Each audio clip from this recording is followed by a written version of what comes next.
भूतिया परिवार पार्ट 3। कहानी है लखनपुर की। मेघना और शंकर पति पत्नी थे। उनका अपना एक मकान था। मकान काफी बड़ा था, इसीलिए काफी किराएदार अपने बीवी बच्चों के साथ उनके मकान में रहते थे। मकान के सामने ही एक छोटा सा मैदान था, जिस पर किराएदारों के छोटे छोटे बच्चे रात में क्रिकेट खेला करते थे। एक रात की बात है, मेघना और शंकर सो रहे थे कि तभी अचानक लाइट चली गई। हे भगवान, इस लाइट को अभी जाना था। कोयले खत्म होने वाले हैं, इसलिए लोड शेडिंग किया होगा। सो जाओ चुपचाप। दोनों पति पत्नी में ऐसी बातें चल रही थी कि तभी कोई बाहर से उनका दरवाजा जोर जोर से पीटने लगा। हे भगवान, अब इतनी रात में कौन आ गया? जाओ दरवाजा खोलो। ए जी, मुझे डर लग रहा है, आप भी चलिए ना मेरे साथ। बावली कहीं की, चल। दरवाजा जोर जोर से पीटा जा रहा था। मेघना और शंकर दरवाजे के पास आए और शंकर ने दरवाजा खोला, लेकिन बाहर कोई नहीं था। यहाँ तो कोई नहीं है।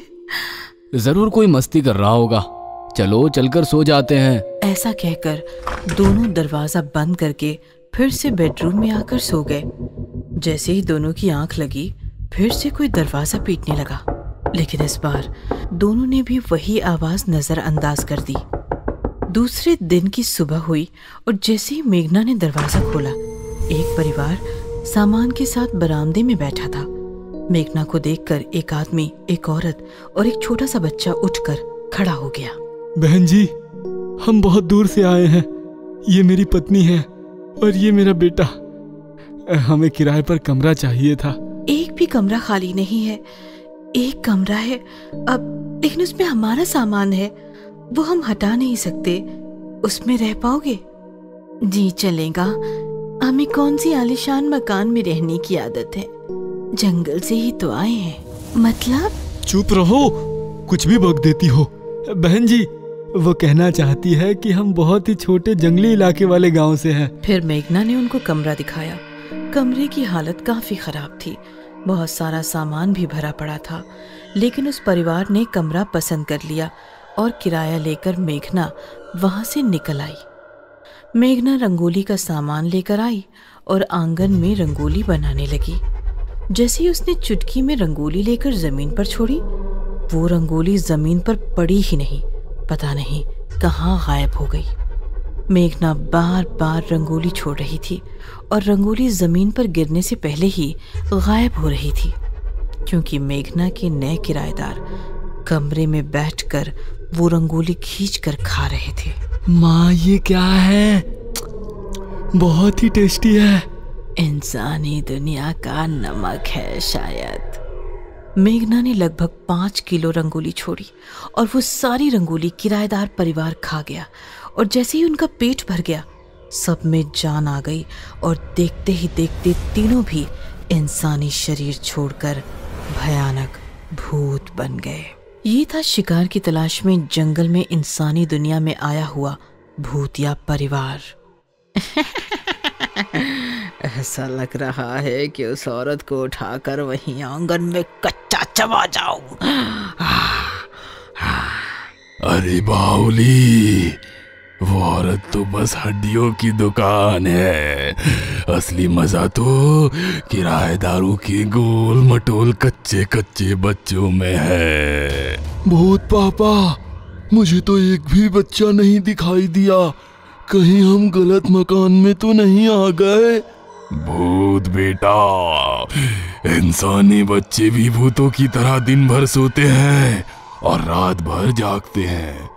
रात होते ही वो तुम्हें सामने वाले मैदान में मिलेंगे। चलो अभी हम सो जाते हैं। फिर भूतिया परिवार चमगादड़ की तरह छत से चिपक कर सो गया। रात हुई तो मैदान में काफी सारे छोटे छोटे गोल मटोल बच्चे क्रिकेट खेल रहे थे। मेघना आई और बच्चों को डांटने लगी।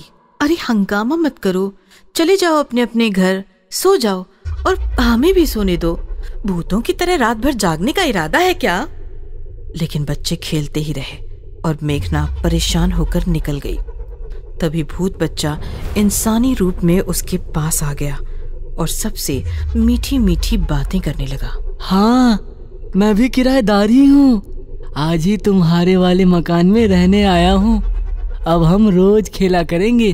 चलो, किसकी बैटिंग है? तुम नए हो, पहला मौका तुम्हें देंगे। भूत बच्चे ने बैट संभाली और जैसे ही बॉल आया उसने बराबर वो अपने कमरे की तरफ मारा। बॉल सीधा खिड़की से अंदर चला गया। एक बच्चा बॉल लेने के लिए कमरे की तरफ गया। उसने दरवाजा खटखटाया। जैसे ही दरवाजा खुला, नजारा देखकर बच्चे के होश उड़ गए, क्योंकि सामने भूतनी खड़ी थी। भूतनी ने बच्चे को फौरन अंदर दबोच लिया और दरवाजा बंद कर दिया। बाकी बच्चे परेशान हो गए। अरे, ये राजू बॉल लेकर क्यों नहीं आया? भूतिया बच्चे का जवाब तैयार ही था। समझ गया, वो जंगली रसमलाई खा रहा होगा। वो क्या है ना, बॉल मेरे ही घर में गया है। पक्का राजू को मेरी माँ ने रोक लिया होगा जंगली रसमलाई खाने के लिए। जंगली रसमलाई? हाँ, बहुत स्वादिष्ट होती है।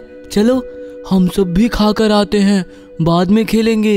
हाँ हाँ, चलो चलो। भूत बच्चा सबको लेकर अपने कमरे के पास आया और उसने दरवाजा खटखटाया। अंदर भूतिया माँ राजू को निपटाकर भूत के साथ रेडी थी। झट से उन्होंने दरवाजा खोला और सारे बच्चे अंदर खींच लिए। भूत देखकर बच्चे काफी डर गए थे। वो चिल्लाने लगे, चुप बैठो, नहीं तो अभी यहीं खा जाऊंगी।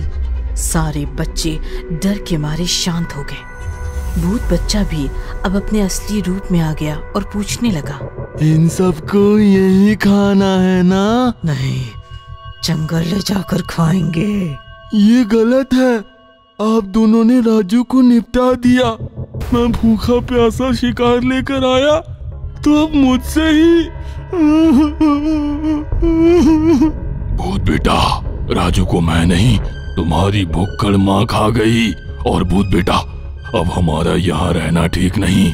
लोग होशियार हो जाए उससे पहले ही हमें इन्हें जंगल ले जाना होगा। फिर क्या, भूतिया परिवार ने सारे बच्चे उठाए और वो खिड़की से छलांग लगाकर ऊपर आसमान से होते हुए जंगल की दिशा में उड़ गए।